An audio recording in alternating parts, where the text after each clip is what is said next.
Howdy folks, Moose here. I get a lot of email questions about using small flash when you're working on a project and you're by yourself. And it's a really great question because it is a challenge. You have so many things you have to deal with: camera, lenses, subject, and light. Okay, and to do all this by yourself and get that end result you're looking for can be a challenge. Now, the biggest thing is people ask about the quality of light, which is really important and a great question, because normally when you are working and you think you need flashes because either one side or the other of the face or the subject, okay, it might not be a person, is in shadow, and in a shadow so much that the story you want to tell, you're not able to tell it. So that means you need to apply flash. So I'm using the Nikon SP5000, okay, doing it wirelessly. It works really well. Now, the flash itself, okay, right, it's this little space right here, okay, whether you have the dome on or not. But most people use the dome, okay, because first thought is it's going to mellow the light coming out from the flash, because flash by itself is kind of a harsh light source. Now, if you want to bounce it, that's a good idea, but you have to have something to bounce it off of. And that's a challenge too. So if you want to be completely contained, have control and able to practice what you're doing prior to going out and actually using it, you need to have a couple solutions in mind. So this is my own personal, rule of thumb. But see the size of the dome right here?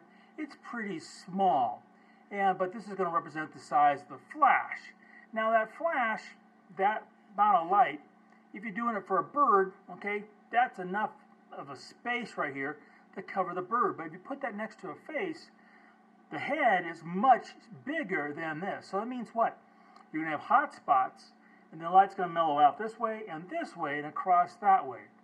Now, if you can get this close with a flash, okay, you might work, but what's going to be the possibilities of that? You're going to want to be further and further away as we do this. This light source gets to be smaller and smaller compared to what you're trying to light. That's where I like to use the Impact Micro Quickbox. It's a great little box. It goes right on the SP5000.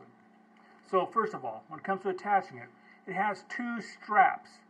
Now the one strap you can see goes and holds this onto the SP5000. The other flat strap, which as you can see down here, keeps this, okay, from just totally drooping on you.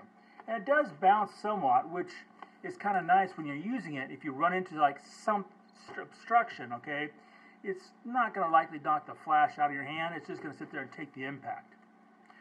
Now, you can see where I've got the modifier in here to make it a round circle. If you want a round highlight, most of the time, though, I'm going to take this off. You can see it's actually silver, so it's actually not really impacting the quantity of light coming out.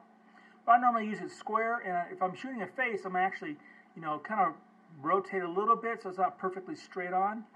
But the thing is, if you notice the size of this light versus the size of this light, I'm taking this little light from the flash and I'm making it a big light source from this square compared to this light source. It's much bigger. At the same time, it's being baffled. There's this double baffling, okay? So it's mellowing out the light. It's going to allow it to radiate across the face very evenly for the most part, not really any big hot spots. Now the trick to this whole thing is getting in as close as you can to the face so light spills out and spills around, bringing out the contours and the character in the face and allowing you to sit there and actually tell your story. Because remember, if we're using this is a really small light, this is a really big light. And this is one that you can actually use on your own, by yourself, control it, move it around. The way I would normally do it is the